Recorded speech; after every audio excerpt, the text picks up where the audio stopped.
ضمنی الیکشن جو ہے ہمیشہ پاکستان میں روایت رہی ہے کہ جو پارٹی حکومت میں ہوتی ہے وہی لوگ جیتتے ہیں، لیکن اس بار نتائج مختلف آ رہے ہیں، پی ٹی آئی کو شکست کا سامنا ہے، اس کی وجہ آپ کیا سمجھتے ہیں؟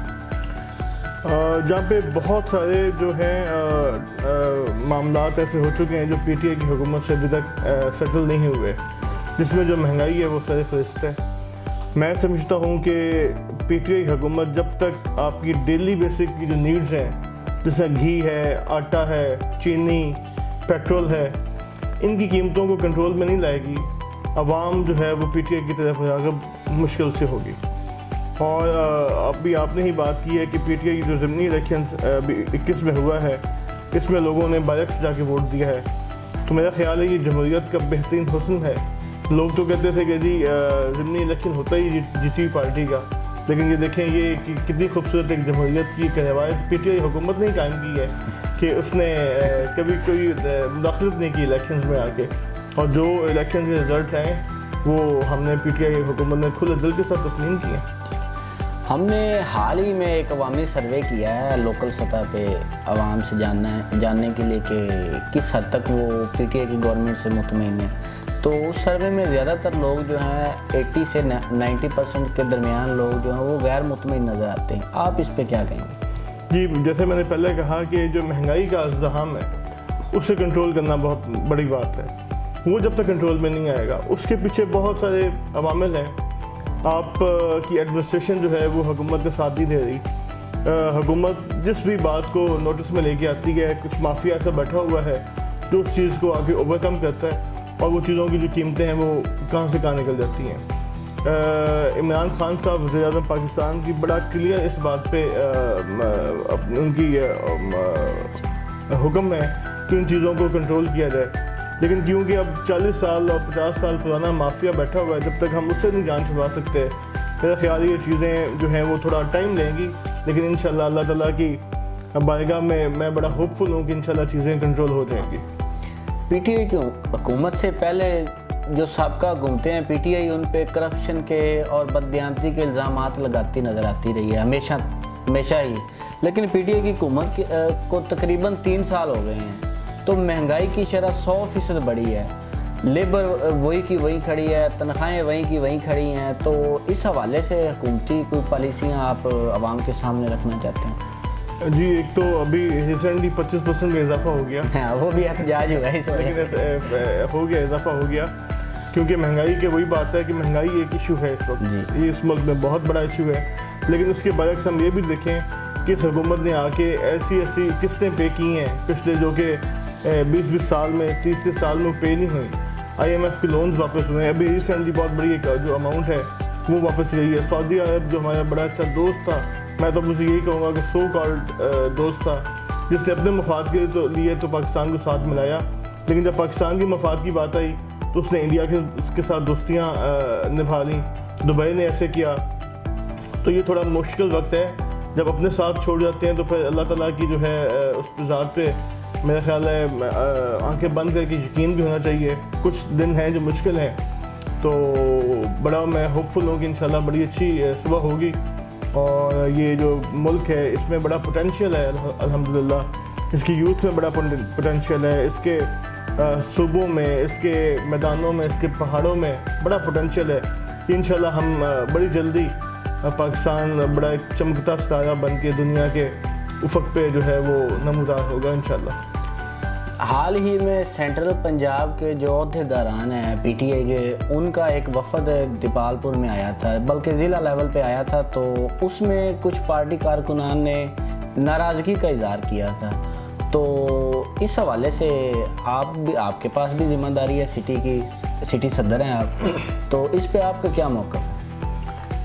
پہلے جی جو ڈسٹرکٹ اکاڑا تھا یہ سینٹرل پنجاب کے انڈر تھا، اب پارٹی نے کوئی پالیسی چینج کی تو اس نے اپنے آپ جو ہے اسے مزید ڈویژن میں ڈیوائڈ کیا، جس کا ایک نیا حصہ بن گیا جسے ہم ویسٹ پنجاب کہتے ہیں۔ اس میں اکاڑا بھی آیا، سہیوال بھی آیا ہے، چیچا وطنی اور اس طرح کے ڈویژنس کو انہوں نے الگ کیا، کیونکہ ایک نئی فارمیشن تھی یہ والی، تو ظاہری بات ہے ورکرز کنونشن یا ورکرز کی میٹنگ ہونا بڑا ایک اس میں ایک بنیادی اس کا ایک وہ تھا، اس میں پچھلے دنوں سید عباس رضا صاحب کی صدارت ایک میٹنگ بھی ہوئی جس میں ہمارے ویسٹ جو پریزیڈنٹ ہیں جناب فیض اللہ کموکا صاحب وہ آئے اور وہاں پہ پارٹی ورکرز نے اپنے جو اظہارات تھے اظہار کا بڑے کھل کے وہاں پہ اظہار کیا. اور یہ ود ان پارٹی دیکھیں یہ پارٹی جو ہے یہ کوئی خاندانی وراثت نہیں ہے. اس میں آپ کوئی بھی پارٹی کا جو ہے اپنی کارکردگی پہ وہ پریزیڈنٹ بھی بن سکتا ہے اور ایک عام ورکر بھی رہ سکتا ہے. اس پارٹی میں کم یہ نہیں ہے کہ میں آؤں گا تو میرا بیٹا آئے گا, میرا بیٹا نہیں آؤں گا تو اس کا آگے بیٹا آئے گا. مایوسیت کو اس پارٹی نے ختم کیا ہے اور ود ان پارٹی یہ جو بھی معاملات ہوتے ہیں یہ پارٹی کو مزید شائن اپ کرتا ہے. یہ معاملات اگر تو ایک ہی چیز چل پڑے گی جس سب مطمئن ہو جائیں تو میں سمجھتا ہوں وہ شاید منافقت ہوگی. پارٹی کے ود ان پارٹی ہے کہ اپنے جو خیالات ہیں ان کا اظہار کیا جائے, کھل کے کیا جائے. تو میں سمجھتا ہوں کہ یہ جو ود ان پارٹی جو ایسے معاملات ہوتے ہیں وہ باقی ورکرز کو پوری ٹیم کو ایک چیئر اپ کرتے ہیں, ان کا morale جو ہے وہ بلند ہوتا ہے. اور الحمدللہ ہمیں سید عباس شاہ صاحب کی جو صدارت ہے ان کی جو اس پہ مکمل اعتماد ہے.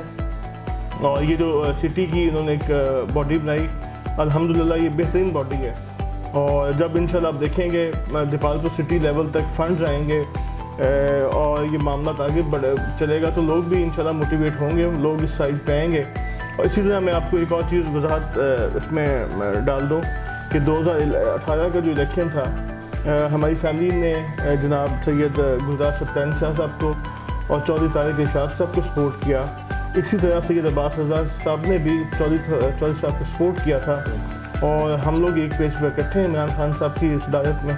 تو یہ چھوٹے موٹے ڈفرینسز ہوتے ہیں وہ حصہ ہوتے ہیں سیاست کا. پاکستان جب پی ٹی آئی کی حکومت آئی تو پاکستان کی حکومت نے اعلان کیا کہ پاکستان کو ایک سیاحتی جو ہے علاقہ ڈکلیئر کیا. تو اس حوالے سے حکومت پاکستان نے کافی جو ہے اقدامات بھی کیے. پاکستان سیاحت کے سنہرے دور میں شامل ہو رہا ہے جبکہ تحصیل دیپالپور اور دیپالپور قلعہ 2500 سال قبل مسیح پرانا ہے تو جو کہ لاہور اور ملتان سے بھی زیادہ پرانی تاریخ بنتی ہے. اس حوالے سے یہاں پہ کوئی جو حکومت کی ڈیولپمنٹ نظر نہیں آ رہی. تو آپ نے حکومت تک کوئی پیغام پہنچایا ہو یا کوئی نمائندہ آ کے وزٹ کر کے گیا ہو اس حوالے سے؟ جی آپ نے بڑا اچھا سوال کیا. جہاں تک دیپالپور سٹی اور قلعہ کا تعلق ہے تو اس بات کو میں خود متعدد دفعہ ہائی لیول تک لے کے جا چکا ہوں. پلس اس میں آپ کو ایک اور چیز ایڈ اپ کر دوں کہ وال سٹی لاہور ایک نیا ادارہ ہے, اتھارٹی ہے, ہم نے اس کا بھی یہاں پہ سروے کرایا ہے. بلکہ ہم ان کے پلان میں دیپالپور سٹی کو ہم نے ایڈ اپ کیا ہے. اگر وہ انشاءاللہ اس کے لیے بجٹنگ ہو جاتی ہے یا یہ سٹی جو قلعہ ہے یہ ان کے اس میں آ جاتا ہے, ٹریٹری میں آ جاتا ہے, اگر وہ اسے ٹیک اپ کر لیتے ہیں تو انشاءاللہ آپ دیکھیں گے آپ کا جو سیویج سسٹم ہے, آپ کی جو اوپن وائرنگ ہے, آپ کا واٹر سپلائی ہے وہ بڑا الائنڈ ہو جائے گا. اور اس میں یہ جو آئے دن بدن اس میں نقصانات ہوتے ہیں, عوام لوگوں کے جو گھروں کا نقصان ہوتا ہے, جو باقی معاملات ہیں وہ انشاءاللہ بہت حد تک کم ہو جائیں گے. جو آپ نے بات کی سیاحتی جو معاملہ ہے, کیونکہ یہ جو سٹی ہے اس میں جو باقیات ہیں وہ آتی ہیں انڈر ہندو اوقاف کے. ہندو اوقاف مجھے نہیں سمجھ آتی کہ وہ کیوں سویا ہوا ہے. وہ اتنی اچھی ہیریٹیج, اتنی ہسٹوریکل جو ایک معاملات ہے اس پہ ان کی کوئی وہ نہیں ہے, نظر نہیں ہے, ان کے لیے اس کی کوئی ویٹیج نہیں ہے. ہم نے پہلے بھی اس چیز کو کافی دفعہ احکام بالا تک پہنچایا ہے. اب دوبارہ انشاءاللہ اس بات کا ہم نے اعادہ بھی کیا ہے کہ اس چیز کو مزید آگے لے کے چلا جائے تاکہ اس چیز کو پریزرو کیا جائے. تو پاکستان میں جو تحصیل دیپالپور ہے یہ ایشیا کی سب سے بڑی تحصیل کچھ لوگ کہتے ہیں, لیکن بہرحال بڑی تحصیل ہے, اچھا ریونیو رکھتی ہے. تو اس کا سارا ریونیو ضلع اوکاڑا کو چلا جاتا ہے.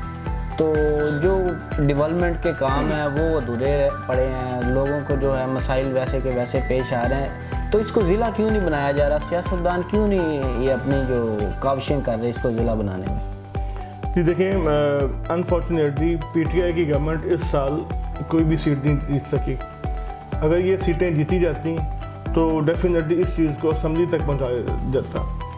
اب یہ تو ان لوگوں کو چاہیے تھا جو یہاں پہ پچھلے 50 سال سے اقتدار میں بیٹھے ہیں کہ وہ اس چیز کو آگے ٹیک اپ کرتے اور آگے لے کے چلتے. دیپالپور کو ضلع بنانا ایک انتہائی اہم بات ہے. اس بات پہ بالکل سٹنگز ہونی چاہیے اور اس بات کو اسمبلی تک بھی جانا چاہیے. میں آپ کو مزید یہ بتاتا چلوں کہ متوقع ہے بڑی جلدی وزیر اعظم پاکستان کا ضلع لیول تک ہیڈ کوارٹر تک وزٹ ہوگا. تو اس معاملے میں ہم لوگ اس بات کو انشاءاللہ خان صاحب کے کانوں تک بھی پہنچائیں گے, بلکہ ان سے اپیل کریں گے کہ اسے آپ اسی ہی اپنے ٹور میں اسے ضلع ڈکلیئر کیا جائے. تو یونیورسٹی کے حوالے سے ایگریکلچر کا کیمپس دیپالپور میں آیا, سیاستدانوں کی ذاتی چپکلش کی وجہ سے وہ وہاڑی شفٹ ہو گیا, اس کے بعد وہ اب رینالہ میں یعنی کہ شفٹ ہوا ہے ریسنٹلی. تو اس حوالے سے آپ کا کیا موقف ہے؟ جی یہ بہت بڑی زیادتی ہے دیپالپور کے ساتھ, کیونکہ جو تعلیم ہے وہ بڑا ایک آپ کا بنیادی پلر ہے کسی بھی نیشن کو, کسی بھی جو آپ کی معاشرہ ہے اسے بلڈ اپ کرنے میں. دیپالپور میں یونیورسٹی کا قیام بالکل ہونا چاہیے. ہم لوگ بھی اس بات پہ جب سید رضا علی گیلانی صاحب منسٹر تھے, ہم نے تب بھی اس بات کو ان تک لے کے گئے تھے کہ آپ خدا کے لیے جو دیپالپور سٹی کی آئیڈینٹی ہے اسے کسی نہ کسی یونیورسٹی کے ساتھ منسلک کیجیے. انہیں یونیورسٹی کا جو قیام ہے یہاں پہ آنا چاہیے. تو دعا گو ہوں کہ اللہ تعالیٰ کوئی ایسا سبب بنائے کہ بہت جلد یہاں پہ یونیورسٹی کا قیام ہو, اچھے کالجز یہاں پہ آئیں, تاکہ یہاں کے جو لوگ ہیں, یہاں کے جو بچے ہیں, انہیں دور دراز علاقوں پہ صرف تعلیم کے لیے نہ جانا پڑے, انہیں ڈور سٹیپ تک اچھی تعلیم ملنی چاہیے. آپ کو تقریباً 1 سال ہونے والا ہے پی ٹی آئی کی جو سٹی لیول میں ذمہ داریاں ملی ہیں. آپ نے کوئی ایسے کچھ چند کام کیے ہوں عوام کی فلاح و بہبود کے لیے, وہ عوام کو بتانا چاہتے ہوں یا لوگوں تک اپنا پیغام پہنچانا چاہتے ہیں؟ ایک تو جی ہم نے یہ شاید سیاسی بات نہیں ہے, لیکن کیونکہ پارٹی لیول کی ہم نے بات کی ہے, تو ہم نے دیپالپور کیونکہ یہ ولیج کونسل میں ڈیوائڈ ہوا, تو ہم نے اس میں کوئی 330 لوگوں کو پارٹی میں عہدیداری دی ہے, جس میں مختلف پہلو ہیں. پوری ایک باڈی تشکیل دی جاتی ہے وارڈ لیول پہ, اور الحمدللہ ہم نے 330 لوگوں کو اس پارٹی میں شامل کیا.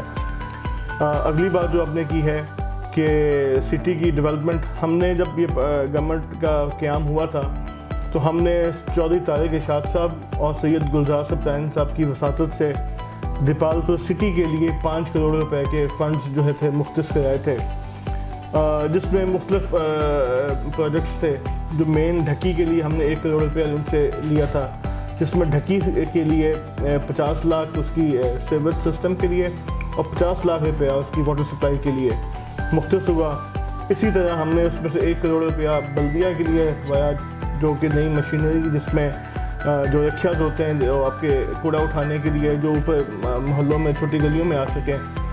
اسی طرح مختلف چیزوں میں ہم نے اسے انڈلج کروایا تھا, لیکن انفارچونیٹلی وہ فنڈ جو تھا وہ ابھی تک ریلیز نہیں ہوا, جس کی وجہ سے ابھی تک وہ کام جو ہے وہ آگے پایا تکمیل تک نہیں پہنچ سکا.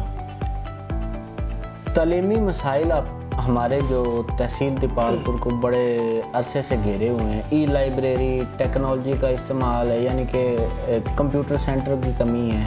تو اس حوالے سے کوئی حکومتی پالیسیاں یا اقدامات آپ لوگ کر رہے ہوں بچوں کی تعلیم کے لیے؟ جی دیکھیں, یہ حکومتی پالیسیز تو بات کی بات ہے, جب تک آپ کے نمائندے پڑھے لکھے نہیں آئیں گے, جب تک آپ کے نمائندوں کی اپنی ای ٹریننگ نہیں ہوگی, تب تک کچھ نہیں ہو سکتا.